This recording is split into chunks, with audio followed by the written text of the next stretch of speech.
сәлеметсізбе? Менің атым Маржан. Мен өзім кішкентай кезімнен өзім фонд құрғым келген, мұқтаж адамдарға көмектескім келген. Және де осы 91 тобы құрылғаннан кейін көп хейтерлардың жаман сөздері пайда болған соң мен көрсеткім келді. Жанкүйерлерге тек қана жаман нәрсені емес, жақсы нәрсені үйретеді деп. Мұқтаж балаларға көмектесіп көрсетіп, көңілдерін көтеріп дегендей. 91 тобы құрылғалы бері образдарына көп сын келе бастады. Сол сынмен айта бастады, біздің кейінгі балаларымызға не үйретеді, қандай тәрбие береді деп. Соған қарай біз көрсеткіміз келді, бізді жамандық жаққа емес, жақсылыққа ғана тартатынын.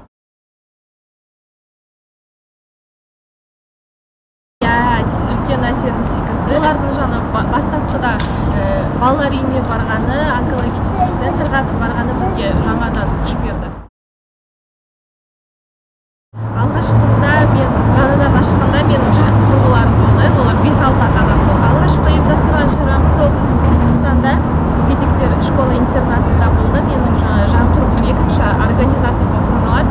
Сол Түркістандағы мектепке барды. Олар белсенді түрде қосылып жатыр. Күнделікті неше түрлі адамдар осындай жобаның бар екенін естіп жатыр да. Өздерінің ұсыныстарын айтып жатыр. Адамдарға жақсылық жасағысы келіп, бақыт әкелгісі келсе, барлығы қосыла алады. Ол үшін менің номеріме звондасаңыздар болады. Мен жоспарлар өте көп. 14 июнь күні халықаралық қан тапсыру күні болып есептеледі. Соған барып біз қан тапсырайық деген ойдамыз.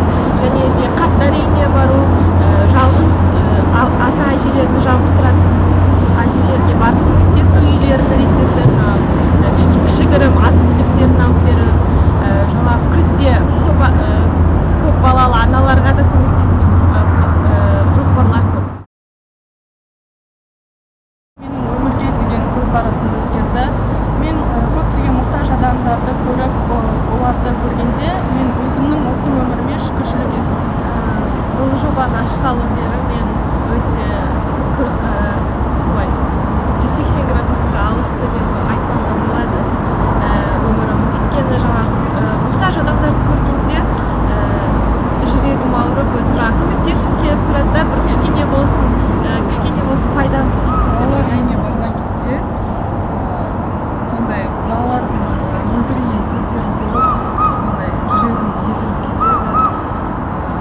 Сондай қатты көмектескім келеді, және де кетер кезде қимастай олар кетпеңіздерші, қайтадан келіңіздерші деп мөлдіреп қараған көздеріне қайтарда да қимай қайтадан келгім келіп, әрине барып тұрамыз деген ойдамыз.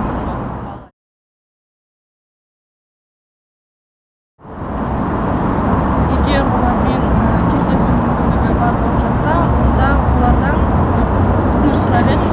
Біздің бақыт әлеміне бір іс-шараны бірге өткізсек.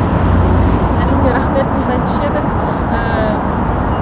Рахмет осындай Ерболат ағаға осындай жаңадан топ құрып жатқанына, біздің шоу-бизнесті кішкене деңгейін көтеріп жатқанға рахмет айтушы едік. Асыл апайға да, ұлдарға да бізге бақыт әкеліп жатқан